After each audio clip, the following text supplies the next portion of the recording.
They demolished an entire village simply because it spoiled the view from a window. Every house, every street, even the cemetery with the graves of their ancestors.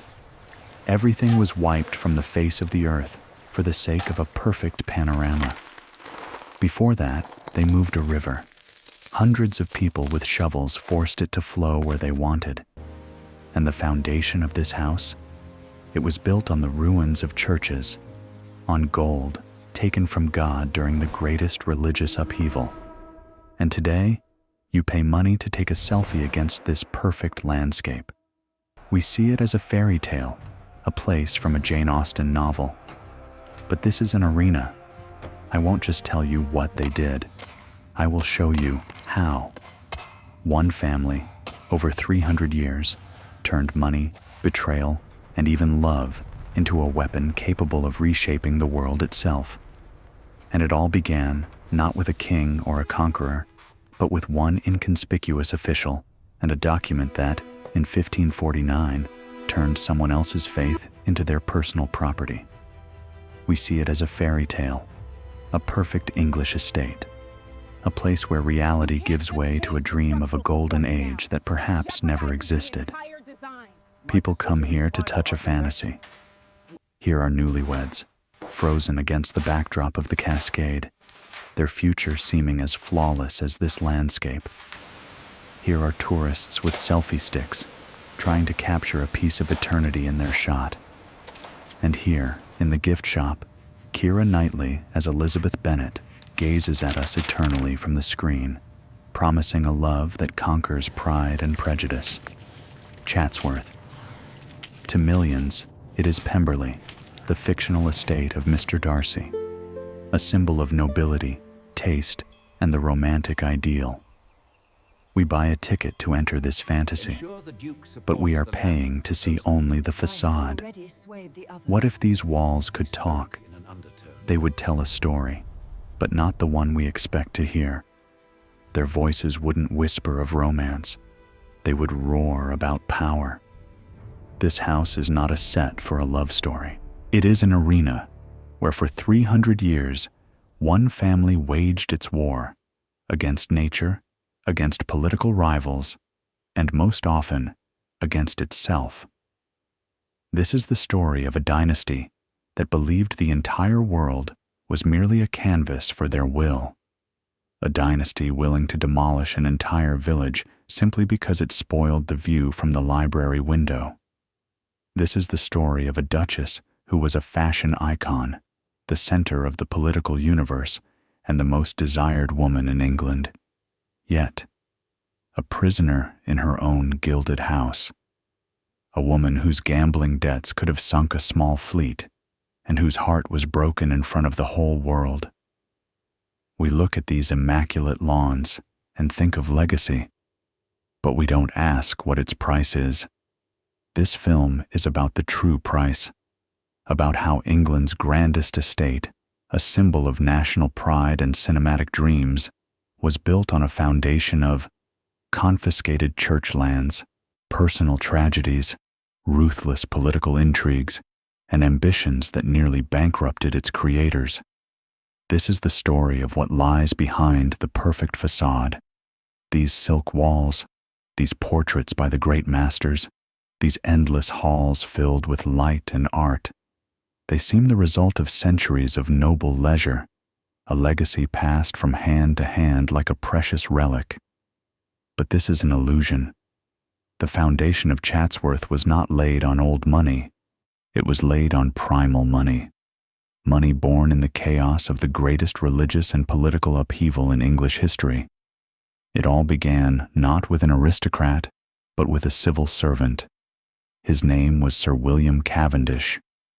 In the mid-16th century, when King Henry VIII declared war on the Catholic Church, Cavendish was one of those who scrupulously carried out his will.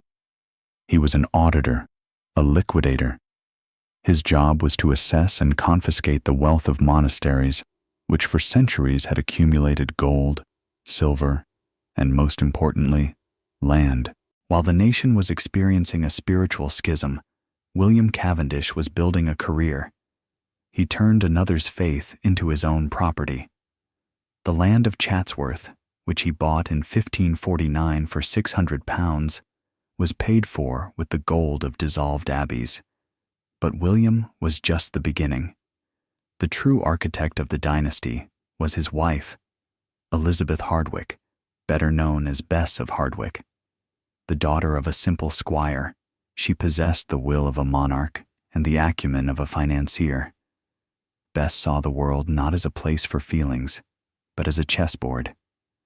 And each of her 4 husbands was a piece in a meticulously played game that invariably ended with her victory and the growth of her fortune. She outlived them all, each time turning widowhood into capital. It was her ruthless genius that turned a fortune built on the ruins of the church into an unshakable empire. But where did the continuous stream of money that fed the ambitions of her descendants come from? The answer lay deep underground, in the dark, wet lead mines of Derbyshire. The Cavendishes didn't just own picturesque hills, they owned a strategic national resource. Lead was the white gold of the 18th century. Every pound of this metal, torn from the bowels of the earth by the labor of nameless miners, was turned into gold in London's banks. This plasterwork above the fireplace, this marble floor, they weren't paid for with mere money. They were paid for with the lead that covered the roofs of a growing London. They were paid for with the bullets cast for the muskets of the British Empire as it expanded its dominions overseas. The Cavendishes didn't just live off the income from their land. They financed construction and war. They had their finger on the nation's pulse, and that pulse beat to the rhythm of the hammers in their mines. The wealth was accumulated. An empire of land and lead was built. But raw power is silent. The next generation had to make it speak, and its first cry, cast in stone and gilded, was to be a challenge that all of Europe would hear. The year is 1688. In English history, there are dates that smell of gunpowder and dates that smell of ink. This date smells of betrayal. William Cavendish, then the 4th Earl of Devonshire, had just put his signature to the most dangerous document of his life. Along with 6 other aristocrats, who went down in history as the Immortal Seven, he invited a Dutch king to invade England and overthrow his rightful monarch. It was a gamble with the highest of stakes. Not only titles and lands were on the line, but his very head. The gamble paid off. The English king fled. The Dutch prince ascended the throne, and the Earl of Devonshire received his reward, the title of the first Duke of Devonshire. He had reached the pinnacle. But in the world of high politics, it is not enough to simply win. A victory must be immortalized, made to speak a language that everyone can understand, especially your enemies. Returning to Chatsworth, the Duke looked at the old Elizabethan mansion of his ancestors and saw only the past. The house mumbled of a time when his family were merely wealthy landowners. But he was different. He was a kingmaker. He didn't need a cozy home. He needed a declaration, a manifesto carved in stone. Enter the architect William Tallman, blueprints in hand. He proposes a style almost unknown in England, Baroque. This was not an aesthetic whim. It was a precise political calculation. Baroque was the language of power, the language of Versailles, the giant palace Louis XIV built as a monument to his own absolute monarchy. Every scroll, every column of Versailles screamed, "L'État, c'est moi." The new Chatsworth had to answer him from across the channel. Its architecture was a direct, audacious challenge to the Sun King. The south facade, the first to be built by the Duke, is not just a wall with windows. It is a political speech. Its symmetry and grandeur said, "Your luxury does not impress us. We, the English aristocracy, can afford the same." Its classical columns declared, We are the heirs not of the divine right of kings, but of Roman republican virtue. And at the very top, crowning the facade, a taunt was carved. The family motto, Cavendo tutus, safe through caution. What venomous irony. It wasn't just a phrase. It was a message to every monarch, present and future. It meant, we achieved this power by cautiously planning the overthrow of a king. We are a force to be reckoned with. Do not forget it. Every stone in this wall was paid for not only with lead from the mines, but with political risk. This was a building constructed as a weapon. It did not defend against cannons. It defended against tyranny, declaring that in England, true power belongs not to the one who wears the crown, but to those who decide on whose head it will rest. The Duke had found an architect capable of realizing his grand vision, but he did not yet know that the most ferocious battle for Chatsworth would be fought not in the political arena, but on the scaffolding. By the mid-18th century, Chatsworth had become the embodiment of Baroque power. It dominated the landscape, but the landscape itself was not its equal. The gardens surrounding the house were bound by the iron discipline of geometry. Perfectly trimmed hedges, straight avenues, fountains subject to the laws of symmetry. It was a garden in which nature had been taken captive and drilled, like a soldier on a parade ground. But fashion, like power, is fickle. In the 1760s, a man whose trade was revolution enters the stage. His name was Lancelot Brown, but everyone knew him by his nickname, Capability. He looked upon the estates of the English aristocracy and saw not gardens, but boundless possibilities. He would arrive at a lord's estate, survey his land, and declare, "This place has great capability." It was a polite phrase that meant, "Everything you have done before me is a terrible mistake. Allow me to fix it." When Brown arrived at Chatsworth, he looked upon the precise formal gardens with unconcealed contempt. To him, it was the tyranny of straight lines. He was the prophet of a new gospel, the gospel of natural beauty. But his naturalness was the grandest illusion of the age. Brown did not follow nature. He created it. He declared war on everything that had been done before him. The old garden, the pride of the first Duke, was condemned to destruction. Brown brought an army with him, hundreds of workers with shovels, pickaxes, and wheelbarrows. Their task was not simply to break up flower beds. Their task was to reshape God's own design. They worked for years, becoming a living geological force.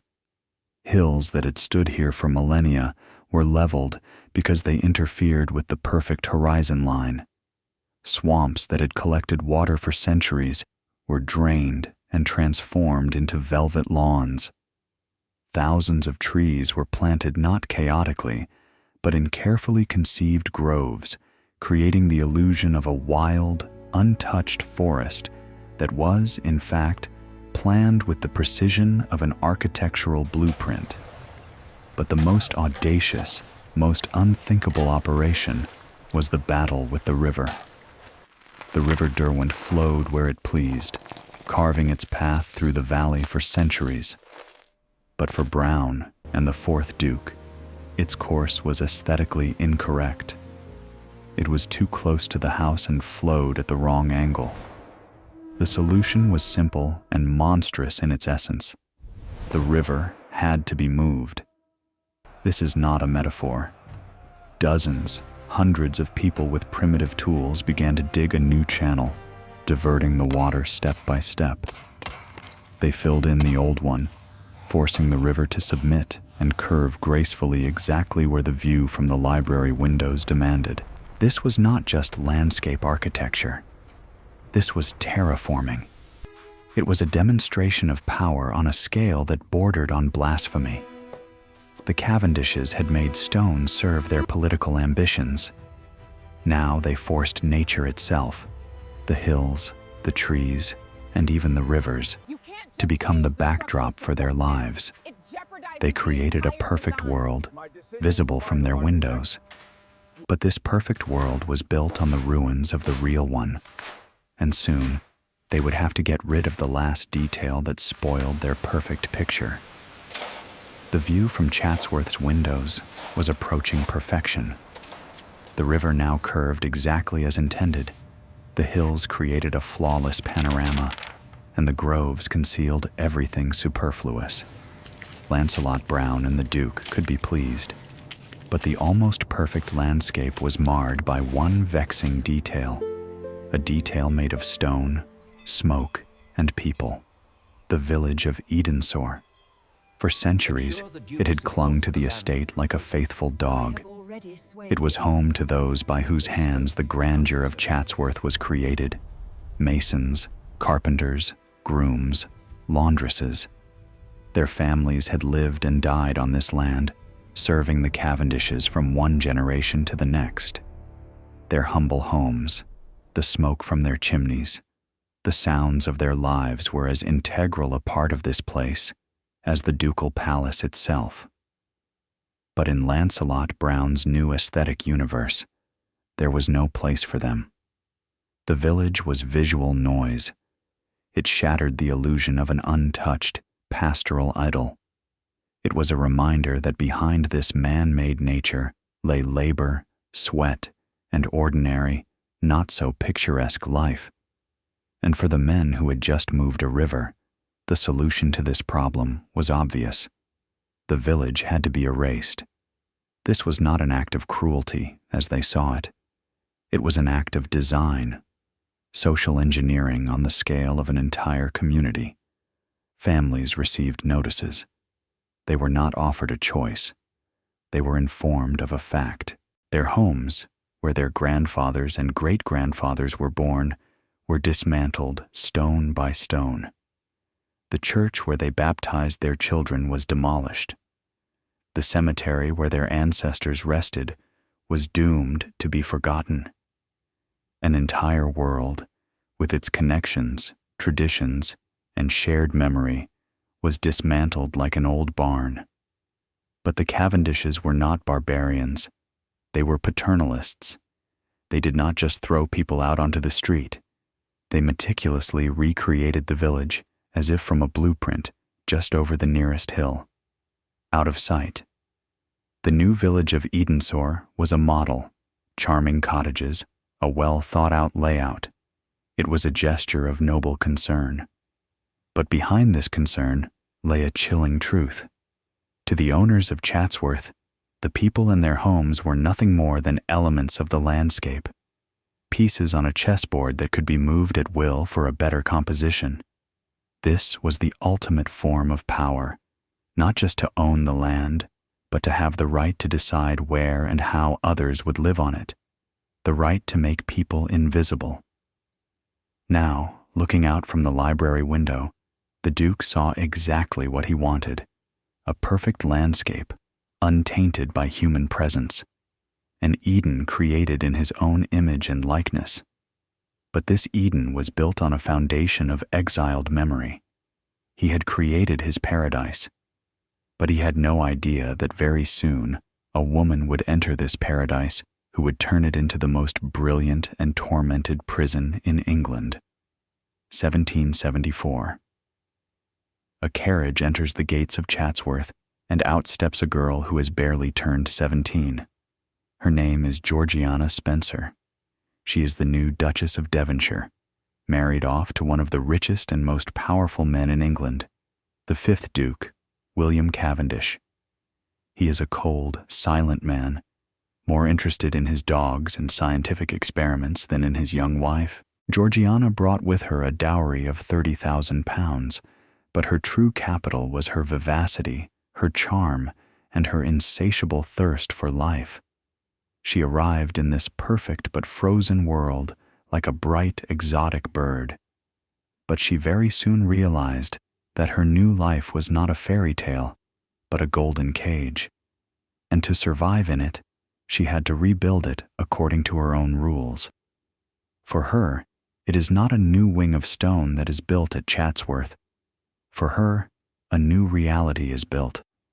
The estate, previously just a majestic country residence, begins to transform into the epicenter of the political and social life of all of Europe.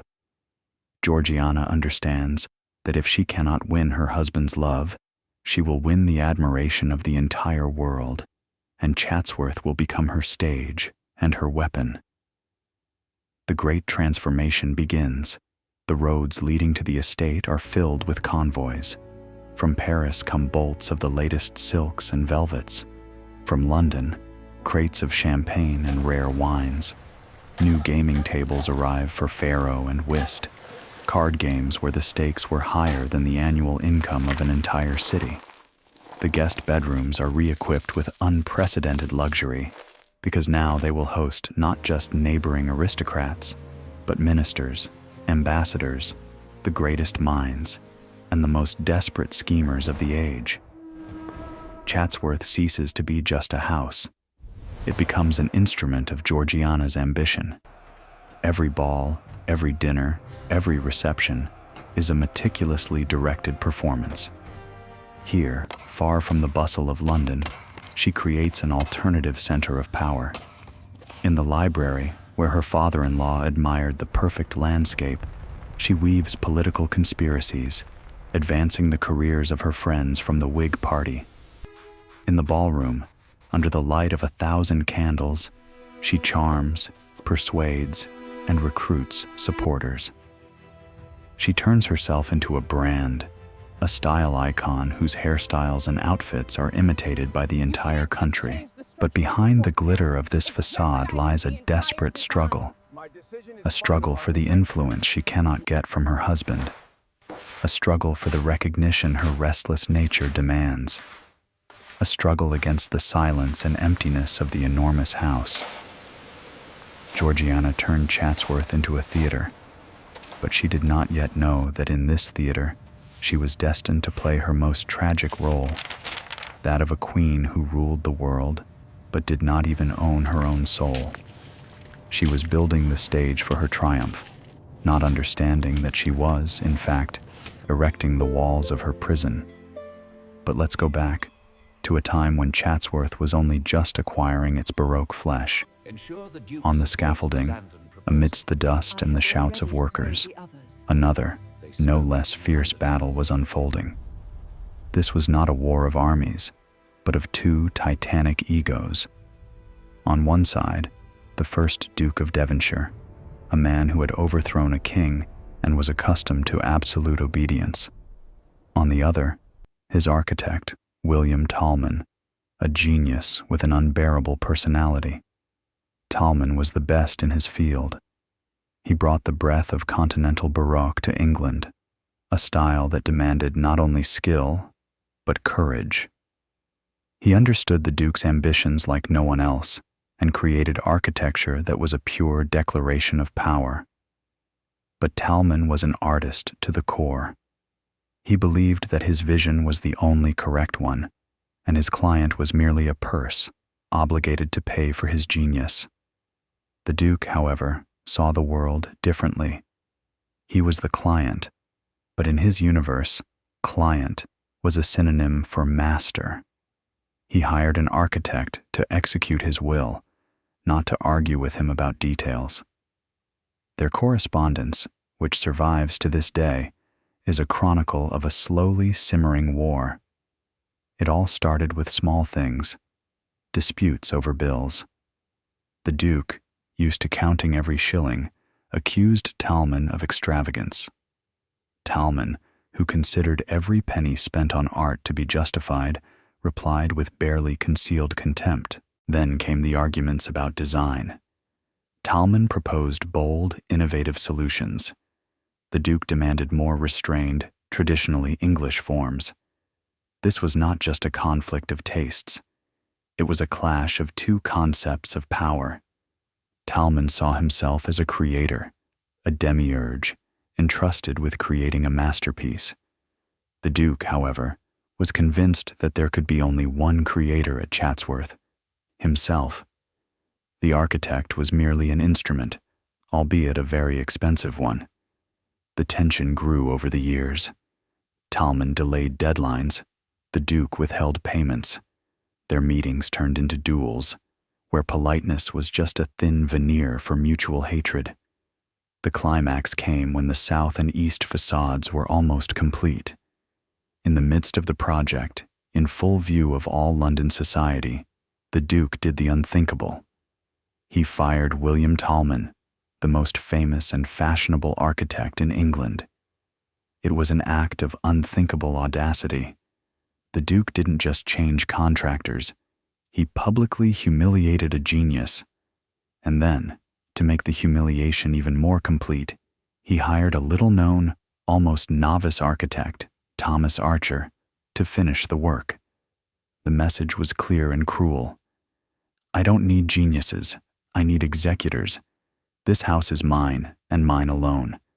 The names of its builders will be forgotten, but my name will remain for centuries. The Duke won this war. He proved who was master. But this victory left a scar on the building itself. Chatsworth never became the unified, cohesive work of art that Talman had envisioned. It became a monument to the clash of two great ambitions, a collage where a brilliant vision coexists with compromise, a monument to the fact that even in art, the final word always belongs to money and power. Night falls on Chatsworth. In its luxurious halls, lit by thousands of candles, a different kind of construction, invisible to the eye, is underway. While stonemasons built walls of marble by day, at night, Duchess Georgiana was building her own structure, a pyramid of debt. And her building materials were not stones, but playing cards. Here, at the green baize of the gaming table, the air is thicker than in the deepest Derbyshire mine. The game is faro, a fast, ruthless game where fortune turns to ruin in the blink of an eye. The stakes are astronomical. It's not just stacks of golden guineas on the line. Entire estates, annual incomes, the futures of families are at stake. For the men, it's a thrill. For Georgiana, it's the very air she breathes. She plays with a desperate, almost suicidal courage. She isn't trying to win money. She's trying to win oblivion. To forget her cold husband, the endless pressure to produce an heir, the emptiness that neither balls nor gowns can fill. Every card dealt is a moment of pure, unadulterated risk, the only thing that makes her feel alive. But luck is a fickle mistress. We see how in a single night she loses sums equivalent to millions in today's money, sums that could build a fleet or found a city. Each of her losses is another invisible stone in the wall of her prison.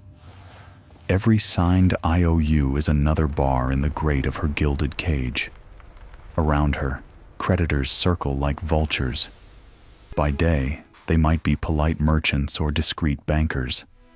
But at night, in the shadows of the gambling halls, they become her masters. They know her secret. They know that the Duke has no idea of the true scale of her debts. And this knowledge gives them power. They blackmail her, threaten her, demand impossible interest rates, driving her deeper and deeper into the mire. The luxury of the halls becomes a cruel mockery. These ceilings, painted with scenes from classical mythology, look down on her agony.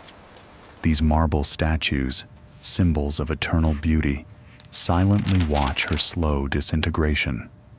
She is the mistress of this palace, yet she does not even own her own destiny. She lives in one of the richest houses in the world, yet every night she must lie, scheme, and beg to postpone the inevitable collapse. Georgiana was the queen of high society, a fashion icon, a political strategist. But at the faro table, she was just a desperate woman, building a monument to her own ruins.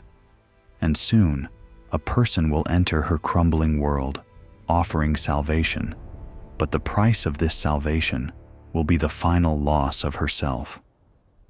In 1782, a woman named Elizabeth Foster blows into Chatsworth like a random gust of wind. Lady Bess, as everyone calls her. She is Georgiana's complete opposite. Poor, divorced, separated from her children, she has nothing but her wit, her charm, and a desperate will to survive. Georgiana, charmed by her story and wit, immediately takes her under her wing. She sees in Bess a kindred spirit, an unhappy woman to whom she can entrust all her secrets and fears. For the first time in years of marriage, she has a true friend. But within the walls of Chatsworth, where emotions are currency and affection is a strategy, nothing is ever simple. Bess quickly becomes more than just Georgiana's friend. She becomes essential to them both. She is the perfect buffer between the icy Duke and the fiery Georgiana. She knows how to listen to his dissertations on minerals and her complaints about card debts. She becomes the bridge across the chasm that separated the couple. And then the unthinkable happens. The bridge becomes the destination. Bess, the wife's best friend, becomes the husband's mistress. But this is no banal adultery, played out in secret alcoves. It is something far more radical, more shocking to 18th century society. They don't hide. They begin to live together, the three of them. Within the walls of Chatsworth, the most scandalous social experiment of the era begins. 3 adults, a husband, a wife, and a mistress, build a new, unimaginable model of a family.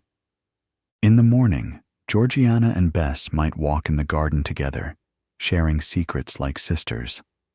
In the afternoon, Bess might help the Duke catalog his book collection.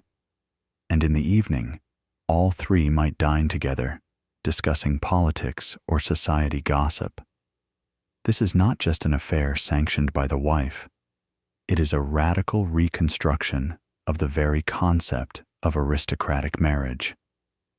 In this strange union, each finds what they were missing. The Duke gets the calm, understanding affection that the impulsive Georgiana could not give him. Georgiana gets an emotional pillar and a confidant who, she believes, understands her better than anyone. And Bess gets security, status, and a home. But this fragile harmony is built on a foundation of pain and self-deception.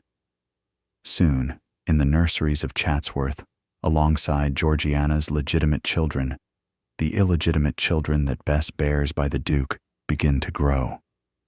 The house that was meant to be the bastion of a dynasty turns into a labyrinth of complex, painful relationships. The society outside Chatsworth is in shock. Satirists draw venomous caricatures. Society ladies whisper behind their fans. But inside the estate walls, 3 people continue their dangerous dance, trying to convince themselves and each other that they have created a new, more perfect form of love. They rebuilt the family, just as the Duke's ancestors had rebuilt the landscape, according to their own bold and dangerous design. But, as with the rerouted river, the consequences of this interference with the natural order of things would prove to be devastating. Decades pass. The Georgian era, with its splendor and tragedies, fades into the past. Her son, William Cavendish, the 6th Duke of Devonshire, takes the stage. He went down in history with the nickname the Bachelor Duke. Lonely, slightly deaf, he inherited neither his father's political ambitions nor his mother's social charm, but he did inherit something else, something that had always been in the Cavendish blood, an insatiable desire to build, a desire to surpass everyone. He looks at Chatsworth, the creation of his ancestors, and feels himself the guardian of a great legacy. But being a mere guardian is not enough for him. He is obsessed with the idea of leaving his own indelible mark. he decides that the house, as grand as it is, lacks scale. He needs a new, monumental extension that will eclipse everything that came before him. Thus, the idea of the north wing is born. But this construction was not born of practical necessity. It was born of fantasy, an imperial fantasy. In the early 19th century, England and Russia were allies, victors over Napoleon. And the Duke is fired up with an idea. He must host the heir to the Russian throne at Chatsworth, Grand Duke Nicholas, the future Tsar Nicholas I. This visit must become the greatest social event of the age, and for such a guest, a fitting reception was required. Construction begins, comparable in scale to a military campaign.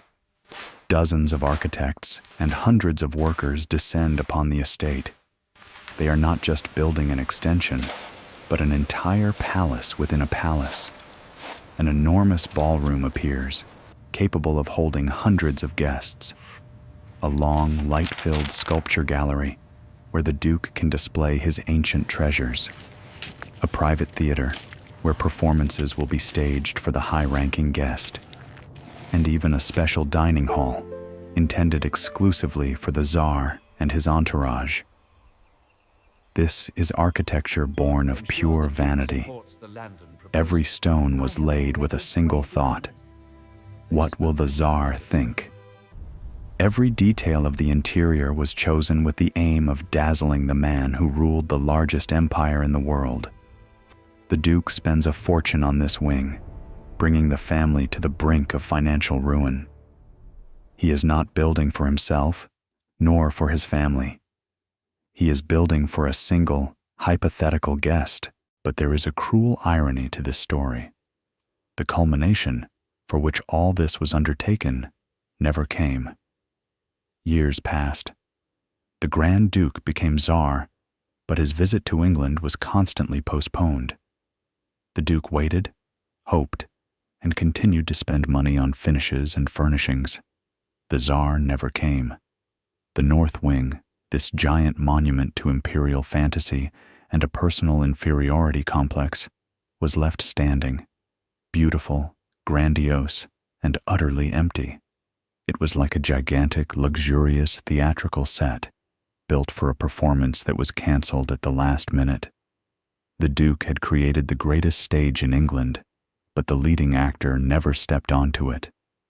While the bachelor Duke was building stone palaces for imaginary czars, a true revolution at Chatsworth was being prepared not by an architect, but by a gardener. His name was Joseph Paxton. He was a self-taught genius, the son of a simple farmer who possessed a rare gift. He saw the world not as it was, but as it could be. The Duke, obsessed with collecting, gathered not only statues and books, but also rare plants from every corner of the British Empire. He dreamed of growing exotic palms and giant Amazonian lilies in the cold of Derbyshire. But this required something more than an ordinary greenhouse. It required a miracle of engineering, and Paxton offered him this miracle. He proposed building the unprecedented, a gigantic conservatory, a mountain of glass and iron, a structure so enormous that mature trees could grow inside it. The idea was insane. No one had ever built anything like it. It was a battle against the laws of physics and engineering traditions. Glass was fragile. Iron was heavy. How could they be made to work together on such a scale? Paxton found the answer not in architectural textbooks, but in nature itself. He studied the structure of the giant water lily leaf, the Victoria amazonica. He saw how a fine network of veins gave the enormous leaf incredible strength and buoyancy, and inspiration strikes. He realized he could create a light, yet strong, lattice structure of wood and iron that could support thousands of glass panes.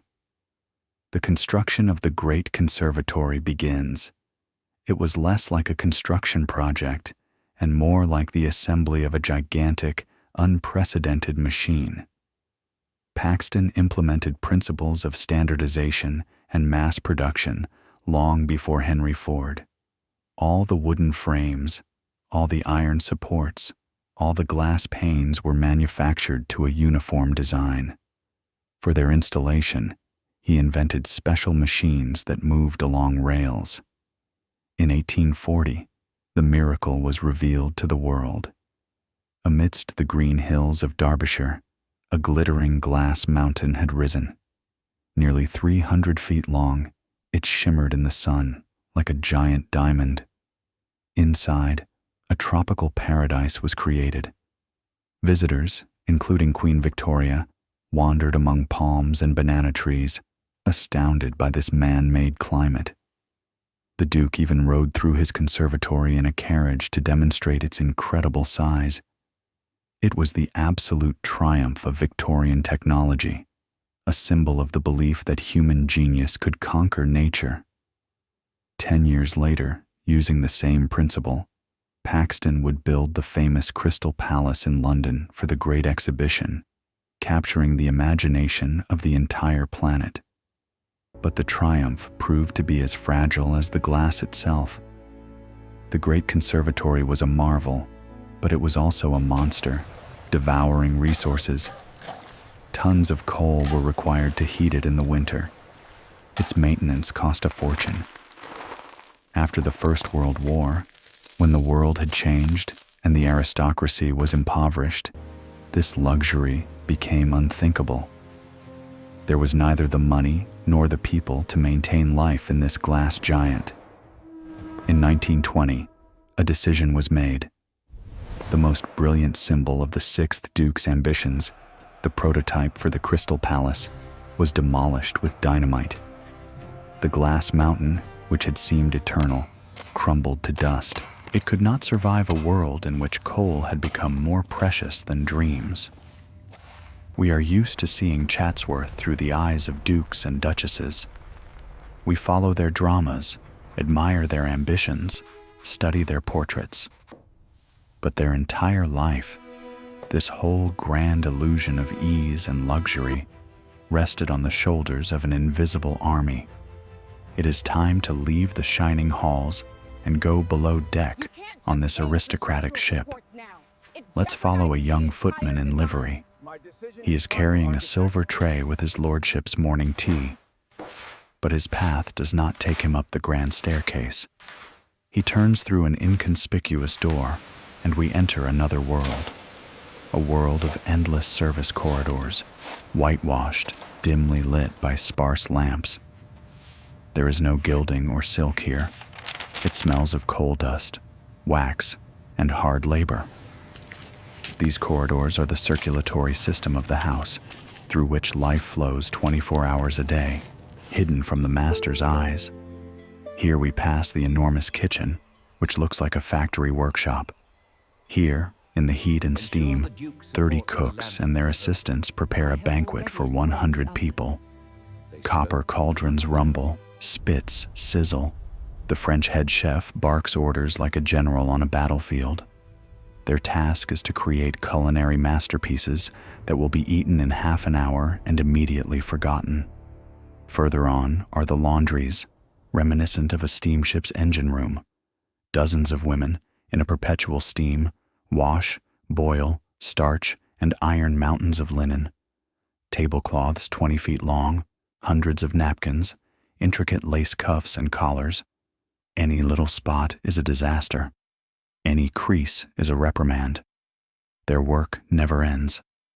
And here are the stables, a grandiose building, rivaling a mansion in size, designed for 80 horses. Here, dozens of ostlers and grooms clean, feed, and train the animals, which are not just a means of transport, but a status symbol as important as the family diamonds. In total, up to 400 people worked in the house and on the estate grounds. 400 lives revolving around one family. It was a strictly hierarchical system, no less complex than that of the royal court. At its head was the butler, an absolute monarch in the world of servants. Below him, the housekeeper, who managed the female staff. Then came the valets, footmen, housemaids, kitchen boys, stokers, and stable boys. Each had their place, their uniform, their duties, and their own, very strict boundaries. They were shadows, gliding through the house. They were taught to be unseen and unheard. Their personal lives, their hopes, their illnesses, none of it mattered. Their sole function was to maintain the flawless operation of the gigantic mechanism called Chatsworth. They were the invisible foundation upon which this entire glittering world stood. Without their labor, the walls would have crumbled, the gardens would have become overgrown, and the illusion of aristocratic grandeur would have vanished like smoke. The dukes built the palaces, but it was this army of invisible people who rebuilt their world anew each day. At the peak of her fame, Chatsworth ceased to be just a house for Georgiana. It transformed into a hive, buzzing with intrigue, ambition, and despair. Its walls, built to display power, witnessed the personal and the political merge until they were indistinguishable, turning the inhabitants' lives into a never-ending spectacle. By day, the estate lived and breathed politics. In the vast library, amidst 30,000 volumes, the masterminds of the Whig party would gather. Here, over a glass of port, governments were toppled and ministers were appointed. Georgiana, the only woman in this men's club, was not merely a hostess. She was a strategist. Her wit was a weapon as sharp as the pen of the most venomous pamphleteer. The fate of the nation was decided not in Parliament, but here, between shelves of rare manuscripts. In the evening, the house was transformed. The halls filled with the light of hundreds of candles and the sound of music. The balls began, which were a continuation of politics by other means. Every dance was a negotiation, every compliment a hidden proposal. Alliances were forged here, reputations were ruined, and the fate of a ministerial portfolio could depend on whom the Duchess graced with her smile. Chatsworth was a stage where everyone played their part, and the stakes in this game were incredibly high. But when the guests departed and the music faded, the third life of the house began, the secret and dangerous one. In one wing, in a bedroom given to her by her best friend, Georgiana could meet with her lover, the rising political star Charles Grey. Their forbidden passion was the greatest threat to her position, her future, her children. Every stolen kiss could cost her everything.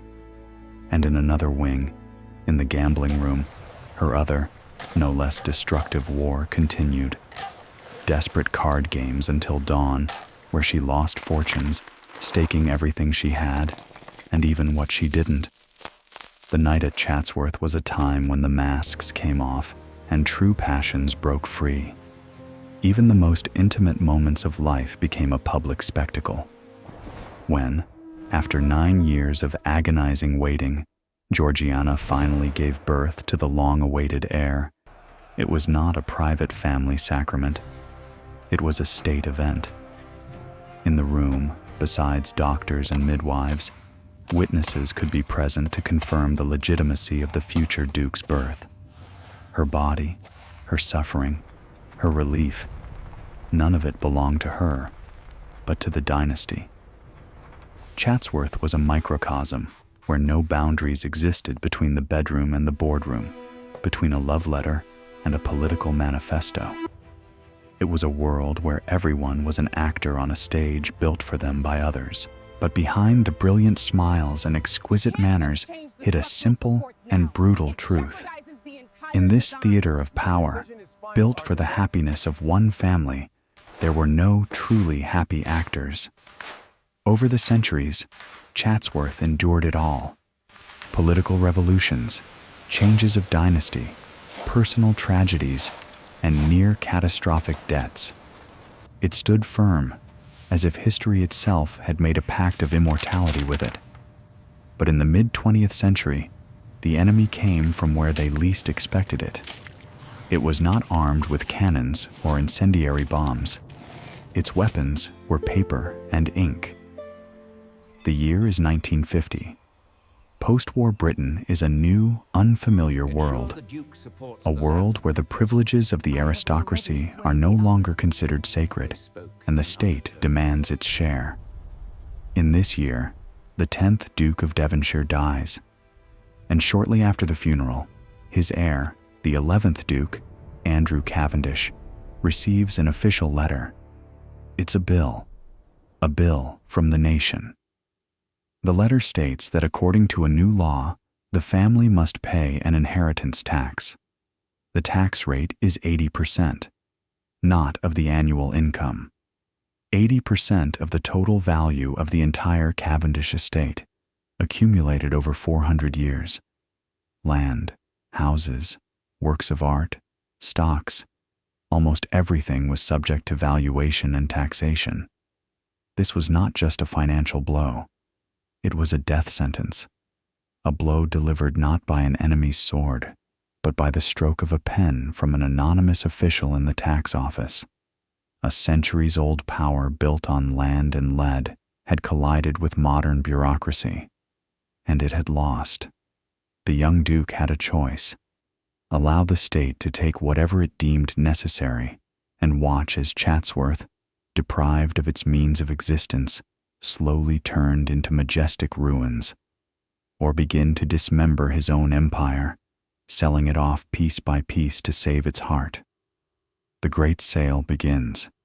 It is like the agony of a giant. It takes 17 years, almost a generation, to settle the debt with the state. Masterpieces that had hung on the walls for centuries are taken down. A Rembrandt is gone. A Memling is gone. Priceless books and manuscripts are gone. Hardwick Hall, the cradle of the dynasty, the house built by the great Bess of Hardwick, is handed over to the state as tax payment. Every lot sold, every share transferred, is an amputation, painful but necessary for survival. This was a turning point, a moment when it became clear that the old world had collapsed for good. Power was no longer measured in the number of acres or titles. It was measured by the ability to negotiate with a tax inspector. Chatsworth, which was built as a challenge to kings and monarchies, found itself on its knees before a common civil servant. The house survived, but it would never be the same again. The era of limitless power and limitless spending was over forever. A new era was beginning, the era of survival. Chatsworth survived, but the price was high. The heart of the empire was saved, but its limbs had been amputated. The house stood, but it was depleted, wounded, its future uncertain. And at this moment, the last great duchess enters the stage, a woman who understood what generations of her predecessors could not. To save the aristocratic past, one must ruthlessly embrace the democratic future. Her name was Deborah Mitford, Debo, one of the famous and scandalous sisters. She was not like the refined duchesses of the past. She was a pragmatist to the core, a woman with the energy of an entrepreneur. She looked at this enormous, expensive-to-maintain palace and realized it could no longer exist as a private fortress, walled off from the world. Its only chance was to open the gates. She led a revolution, not with a weapon in hand, but with a business plan.